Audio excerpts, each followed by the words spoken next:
Saúde.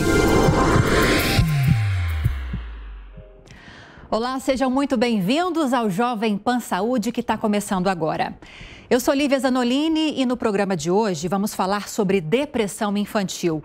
Um assunto ainda pouco discutido e que muitas vezes passa despercebido.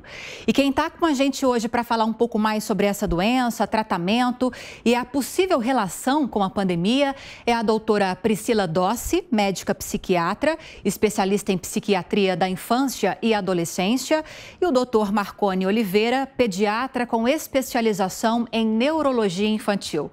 Doutor Marcone, doutora Priscila, muito obrigada por ter aceitado o convite e estarem aqui com a gente hoje. Eu que agradeço. Muito obrigado. Vamos começar. Obrigada, doutor. Vamos começar então com a doutora Priscila. Doutora, tem uma faixa etária para... Não temos, na verdade, ainda um consenso sobre isso, né? Sobre com que idade aparece a depressão infantil. Alguns estudos dizem 3 anos, outros dizem 5 anos, né? Mas o que nós podemos ver é que a partir dessa idade, mais ou menos, a gente consegue já notar as alterações de comportamento, principalmente, que é o que mais chama atenção na infância. Né? E, na verdade, na adolescência é que nós temos os quadros geralmente mais preocupantes, porque quando nós temos quadros mais graves, que se associam muitas vezes até já com a ideação suicida, pensamentos, né? Então, na adolescência é o que mais chama atenção, mas sim, na primeira infância a gente já pode começar a notar algumas alterações, sim. E, doutora, que tipo de comportamento é marcante e que deixa os pais em alerta, ou que deveria deixar os pais em alerta? Você disse que é essa mudança de comportamento. A que os pais devem estar atentos? Então, no geral, o que nós dizemos realmente é a mudança de comportamento, uma mudança do padrão da criança. Então, muitas vezes, por exemplo, uma criança que sempre foi mais quietinha, mais tímida, de repente começa a ficar muito irritadiça, muito nervosa, mais agressiva. Ou uma criança que sempre foi muito extrovertida, brincalhona, interagia muito bem, muito social. Aí aquela criança que começa a ficar muito desanimada, que já não quer mais sair para brincar, às vezes quer ficar isolada no quarto, não quer sair de casa, né? Muitas vezes não quer ir para a escola, coisas assim. Isso são sintomas que, para os pais, para quem é mais, digamos, leigo, chame mais a atenção, né?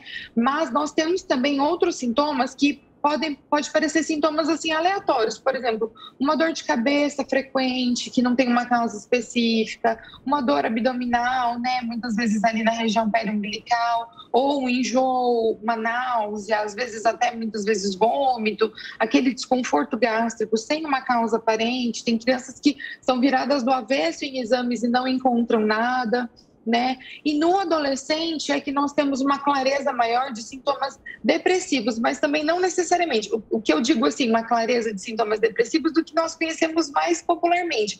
O choro, a tristeza, né?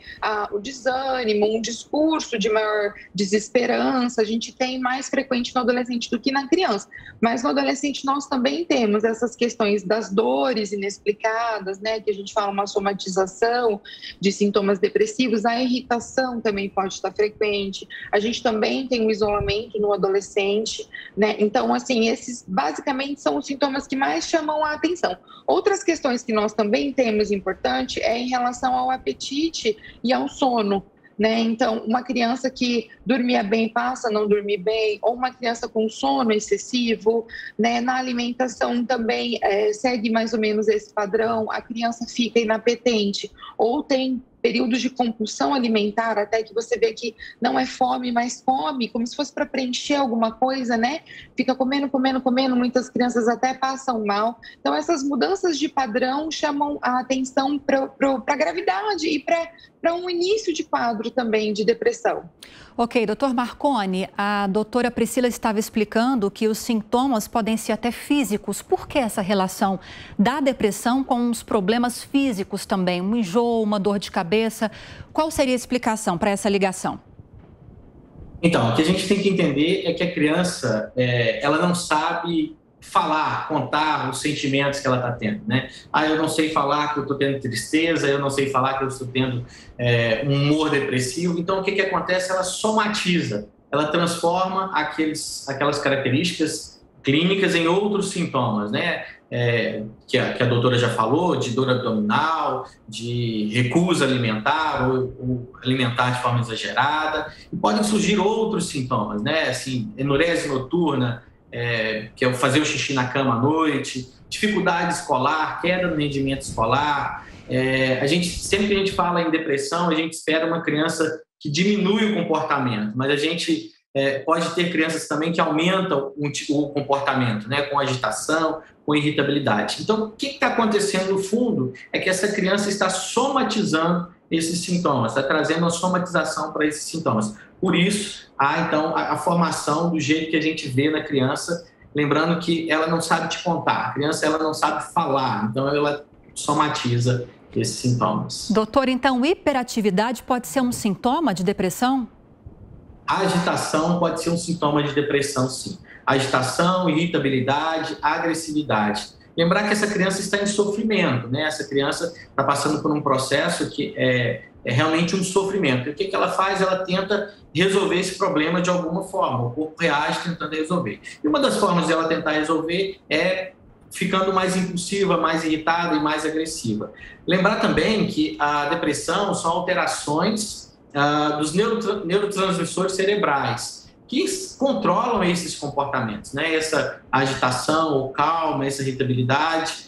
Então, isso está desorganizado e, inclusive, comportamento opositor também. A criança com depressão ela pode ter também alguns comportamentos de oposição.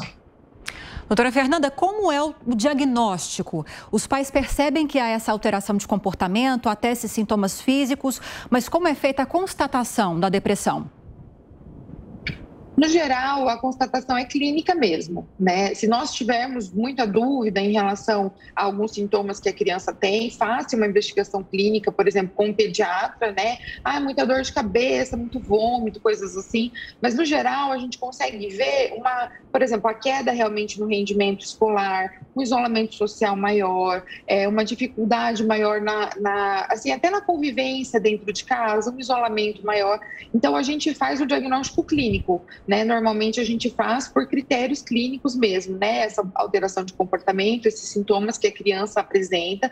Os exames que nós fazemos, no geral, é para exclusão de outras causas, né? Muitas vezes a gente pede, por exemplo, a criança teve uma alteração muito importante no comportamento. Será que não aconteceu alguma coisa? Pode pedir até uma tomografia, pode pedir um eletroencefalograma, ou a gente pode desconfiar de alguma alteração, por exemplo, em tireoide, você faz um exame físico, né? Um exame de sangue. Mas, no geral, a avaliação é clínica mesmo, com critérios clínicos. Pode ser feita por um psiquiatra, no geral, né? Pode ser feita por um pediatra, um neuropediatra, pode ser feita muitas vezes por um psicólogo ou qualquer outra pessoa ligada à área da saúde mental que tenha um pouco de experiência, consegue pelo menos já ter uma ideia de como encaminhar essa criança. Porque a gente diz que muitas vezes não se tem um acesso direto a um especialista, né? Então, por exemplo, um psiquiatra, um psicólogo, né? Um neurologista, mas você pode ter um acesso, por exemplo, a um assistente social de um posto de saúde que consegue ter uma ideia de falar, não, essa criança realmente não está bem, vamos lá procurar um auxílio, né? Dentre outros profissionais. Doutora Priscila, antes de passar para o doutor Marconi, que eu vou questionar sobre tratamentos possíveis com ele, eu queria que você explicasse para a gente. Você disse que na adolescência, embora a depressão possa se desenvolver na infância, na adolescente ela é mais recorrente, ela é mais comum. Por quê? Normalmente, a gente vê, na verdade, casos mais graves, né, na adolescência, né? Geralmente, o adolescente ele já tem um pouco mais de informação, ele já tem um pouco mais de maneiras de camuflar o que ele sente ou de não exteriorizar, ou também já pensamentos mais, digamos, desenvolvidos. Então, ele chega a ter os pensamentos ruins, que a gente diz os pensamentos suicidas, né? Então, é uma fase em que chama mais a atenção, tá? Mas, assim, lembrando que nem na infância, nem na adolescência, nem na vida adulta, ninguém desenvolve depressão se você não tem uma predisposição genética, além dos fatores ambientais. Então, a gente fala, por exemplo, muito da depressão na pandemia, né? Ansiedade na pandemia, mas a gente tem que lembrar que a gente tem, sim, um fator genético importante relacionado. Então, por exemplo, o histórico familiar é importante, histórico familiar de primeiro grau, principalmente. Uma mãe, um irmão, um primo, um tio, alguém que tenha sintoma depressivo ou ansioso, porque a gente tem ali os mesmos neurotransmissores envolvidos, então é muito comum essas questões andarem juntas, né? A depressão e a ansiedade. Então, a gente tem a predisposição genética, além de ter essa questão que a gente diz ambiental, então algum fator desencadeante. A gente tem visto muito, por exemplo, a pandemia, com o isolamento, dificuldades financeiras, mudanças, né? Então, a gente tem isso como fator ambiental. Doutor, a doutora Priscila falou em predisposição genética. A partir disso, me dá uma impressão que é possível prevenir. Antes de a gente falar de tratamento, eu já emendo essa pergunta sobre tratamento, mas é possível prevenir a depressão? Então, a gente sabe que existe uma herdabilidade genética de até 40%, né? Então, o que a doutora Priscila falou está correto. Entretanto, existe uma coisa que se chama estresse tóxico, que é o quê? Que é o ambiente causando esse estresse tão importante, tão grave, que se torna um fator de risco para transtornos psiquiátricos, entre eles a depressão. O que é o estresse tóxico? É quando a capacidade de lidar com o estresse imposto sobre aquela criança é tão grande que ela começa a somatizar, começa a ter outros problemas, e entre eles a depressão. Então, é possível prevenir? Sim, é possível prevenir à medida que eu faço uma diminuição do estresse tóxico dessa família. Como? Diante de uma criança que já tem uma predisposição, que já tem uma história familiar, eu tenho que evitar algumas coisas. Por exemplo, a doutora Priscila já falou do sono. Então, o sono é algo importante. Então, eu tenho que, na criança que tem chance de ter depressão, organizar a rotina de sono, com horário e tempo satisfatório, de acordo com cada idade. Eu tenho que controlar a exposição às telas, de acordo com a recomendação para a idade. Eu tenho que expor essa criança a maior tempo de qualidade com os pais, com a família. Eu tenho que orientar a escola quanto a essas possibilidades para nos falar. Eu tenho que intervir nessa criança de maneira que ela vá fazer atividade física, atividade de lazer e até mesmo técnicas de relaxamento, né? Mindfulness.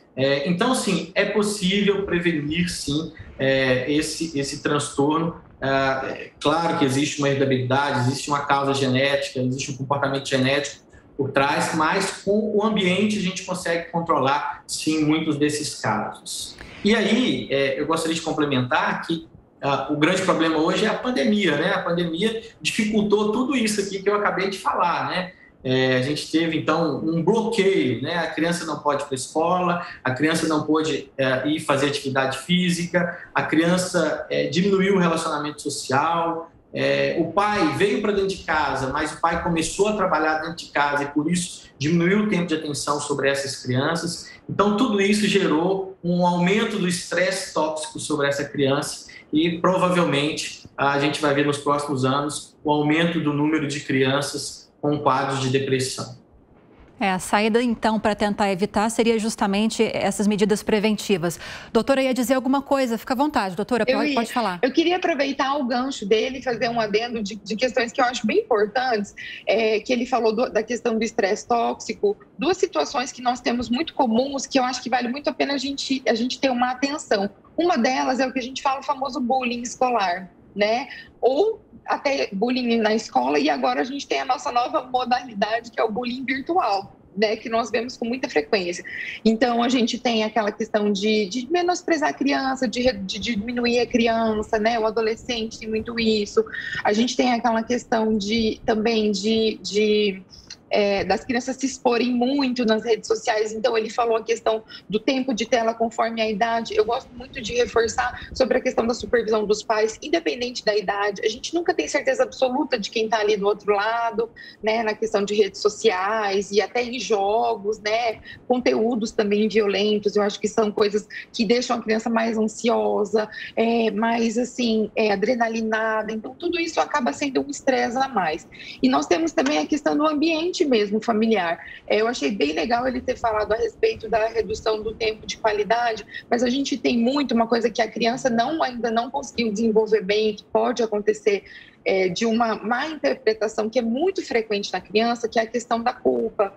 Então, a gente diz para os pais não discutirem em frente de crianças, não tratarem de problemas pessoais, porque a criança, mesmo que aquilo não cite o nome dela, não seja relacionado a ela é muito comum a criança, quanto menor a interpretação dela das situações, ela pegar isso para ela como se ela fosse a causadora ou como se ela tivesse um papel, e isso a criança vai absorvendo, e isso torna, sim, um ambiente cada vez mais tóxico para ela. Então, acho que isso é um adendo importante da gente fazer.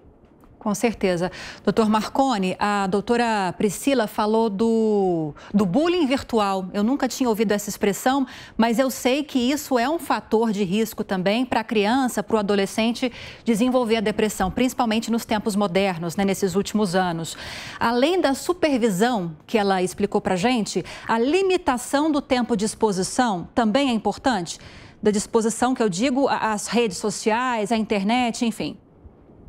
É super importante. O que a doutora está falando é de cyberbullying, né? É quando as crianças começam a ser comprometidas umas pelas outras, ou até mesmo por outras pessoas, até mesmo adultos, né? Causando esse tipo de bullying. Então, assim, é muito importante a recomendação de tempo de tela. E aí eu gostaria de falar o tempo de tela, que é orientado pela Sociedade Brasileira de Pediatria. Até 2 anos, zero, não é para usar. Não é para expor a criança à tela. De 3 anos até 5 anos e 11 meses, até 6 anos, 1 hora por dia. De 6 a 12 anos, 2 horas por dia. Depois de 12 anos, com avaliação, com assistência dos pais o tempo todo. Então, a gente tem que respeitar mesmo esse tempo, né? Comportamento de agressividade, de impulsividade. Inclusive, a partir do DSM, do CID-11, que vem a partir do ano que vem, já está classificado como adição em videogame, né? Surgiu um novo transtorno, né? Crianças viciadas em videogame. Eu tive um caso que eu gostaria de comentar aqui, de um paciente que os pais me procuraram, uma adolescente, que os pais foram viajar e deixou a casa com algumas pessoas, e esse paciente foi até a farmácia, comprou fralda geriátrica, né, fralda de adulto, 2 litros de um refrigerante, aqueles pipocas, e se trancou no quarto e ficou jogando durante 2 dias.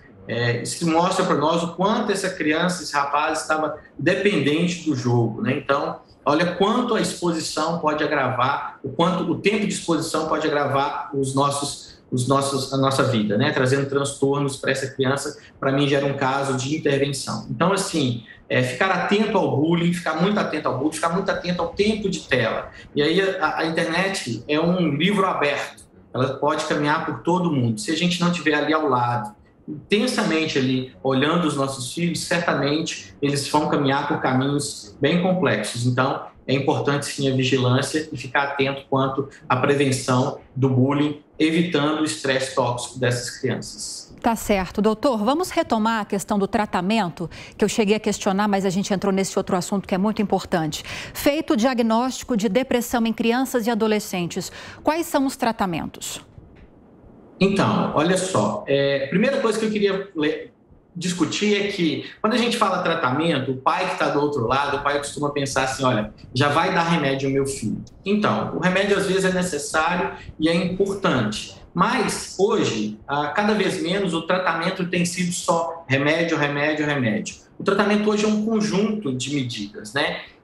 E na depressão, a primeira medida que a gente tem que tomar é o treinamento de pais, para proporcionar um ambiente afetuoso, harmonioso, estimulante para aquela criança. Um manejo comportamental mais equilibrado. Depois, a gente pensa na psicoterapia, o acompanhamento com o psicólogo. Eu gosto muito do método de intervenção comportamental, terapia cognitivo-comportamental. E depois disso, a gente pensa nas questões do mindfulness, né, das técnicas de meditação e de atenção, que tem realmente mostrado resultados importantes. E, por último, a gente pensa nas questões dos medicamentos ansiolítico e antidepressivo, que devem ser usados em casos de depressão moderada, grave, prescrito para a criança por um profissional experiente em manejo desse tipo de medicamento, né? Então, o que eu estou querendo falar? Que, às vezes, a gente vai precisar de usar o remédio,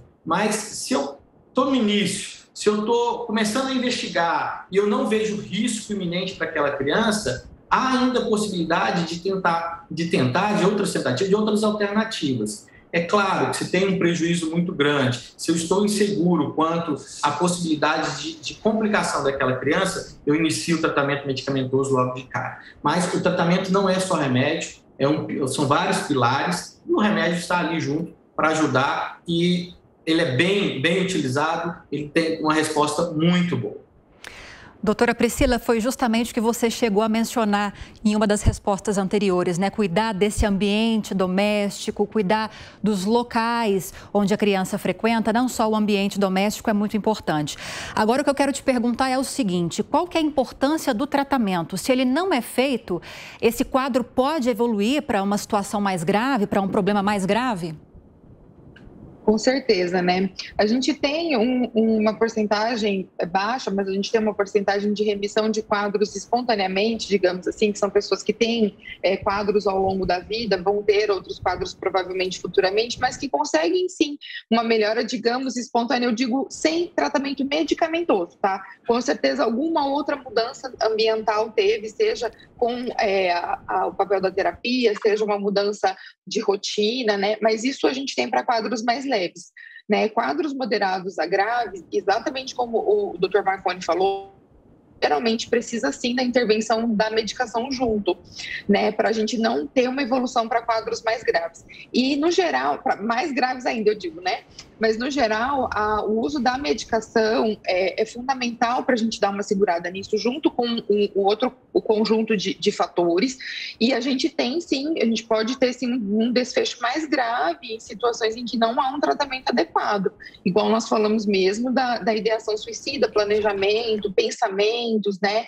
Pensamentos reverberantes de menos-valia, em que a pessoa vai ficando cada vez, a gente fala que isso vai minando a saúde mental dessa pessoa, então ela vai ficando cada vez mais, entra naquele ciclo mesmo, sabe, vicioso de ir ficando cada vez pior, né? Então, assim, a gente pode ter uma piora do quadro se não houver uma intervenção adequada, tá? Agora, uma coisa que eu gostaria de fazer um adendo no que o Dr. Marconi falou, fatores, um conjunto de fator associado que eu acho importantíssimo a gente entrar, que é extremamente simples e que deve sempre ser aplicado, é a questão da rotina no geral. A gente tem o nosso ciclo natural, que é o ciclo circadiano, então a gente precisa ter lá o nosso horário de dormir, horário de acordar, um horário para o banho, o estudo, a diversão, o lazer, porque isso também faz parte, né? Comer em horários adequados, a qualidade da alimentação. A gente precisa sim ter alimentos de qualidade para que não haja falta de substâncias no auxílio mesmo da produção hormonal natural que nós temos, né? E o horário de dormir, o controle das telas, ele auxilia muito também na nossa produção normal de hormônios, o hormônio do sono, regulador de humor, o hormônio do prazer, a endorfina, enfim. E a atividade física. A atividade física ajuda muito, né? Porque cansa o físico, ajuda também na nossa regulação hormonal, de horários, enfim. Então, assim, todo esse conjunto é importante. A terapia, se necessária, a medicação e a rotina é muito importante, né? E aí, a gente sempre diz que, assim, quanto menor a criança, no geral, a gente tenta entrar com intervenções mais... como que a gente pode dizer, mais conservadoras, né? Então, assim, já não entrar realmente com a questão da medicação. Mas acontece, sim, de nós termos casos de depressão mais grave, mesmo em crianças menores, que a intervenção medicamentosa se faz necessária já, muitas vezes, desde o início do tratamento.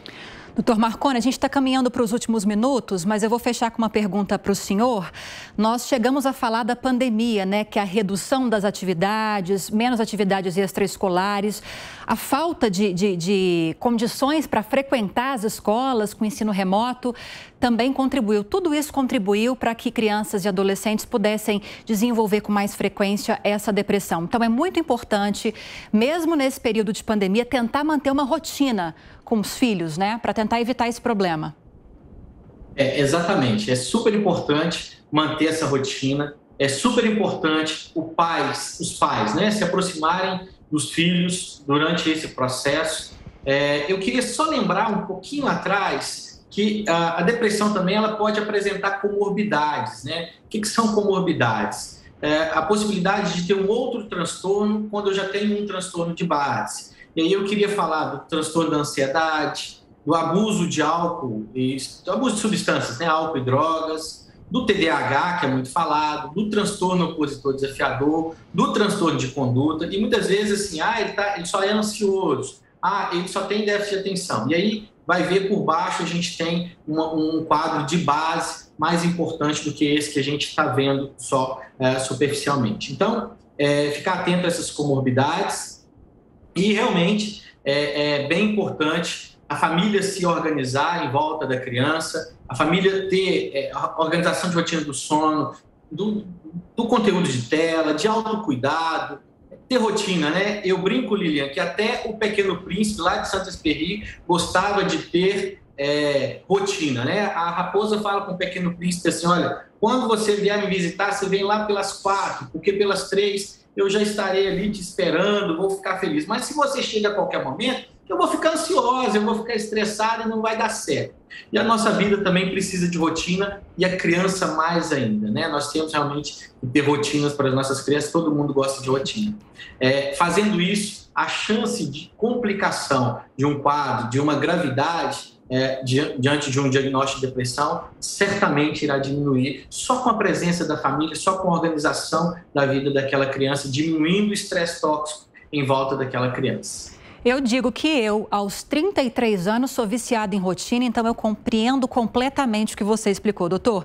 Doutora Priscila, doutor Marconi, muito obrigada pelas explicações, pela participação hoje. Eu que agradeço. Muito obrigado. Obrigada mais uma vez pela participação de vocês. E o Jovem Pan Saúde fica por aqui. E é claro que eu agradeço também a sua companhia de sempre. Espero que tenha gostado do conteúdo de hoje. Se quiser rever essa e outras entrevistas, é só acessar o canal Jovem Pan Saúde e também o aplicativo da Panflix para Android e iOS. Um grande abraço para você e até a próxima. Saúde.